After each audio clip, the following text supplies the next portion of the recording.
Cricket মাঠে ঘটে গেল এক বিশাল অঘটন। বিশ্ব চ্যাম্পিয়ন শক্তিশালী ভারতকে হারিয়ে ইতিহাস গড়ল আয়ারল্যান্ড। 2 ম্যাচের টি-20 সিরিজে ভারতকে 2-0 ব্যবধানে হোয়াইট ওয়াশ করেছে আইরিশরা। ক্রিকেটের ইতিহাসে ভারতের বিপক্ষে আয়ারল্যান্ডের এটি প্রথম সিরিজ জয়। আইরিশদের কাছে এই হারে ভারতের একটি বড় বিশ্ব রেকর্ড থেমে গেল। টানা 16টি টি-20 জেতার পর এবার র্যাঙ্কিংয়ের 11 নম্বর দলের কাছে এসে থামল টিম ইন্ডিয়ার জয়ের ধারাবাহিকতা।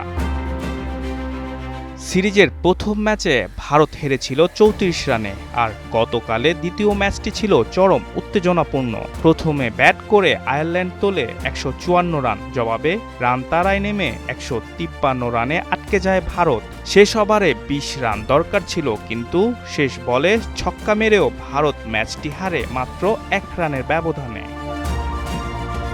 এই সিরিজের আগে ভারতীয় দল টানা 3টি ম্যাচে 250-র বেশি রান করেছিল, কিন্তু আয়ারল্যান্ডের মাটিতে এসে তাদের শক্তিশালী ব্যাটিং লাইন পুরোপুরি ধসে পড়ে। 2023 সালের পর এই প্রথম টানা 2টি টি-20 ম্যাচ হারল টিম ইন্ডিয়া। অন্যদিকে ভারতকে হারিয়ে আইরিশ শিবিরে এখন চলছে বাঁধভাঙা উল্লাস। Rakib Hasan, Times today.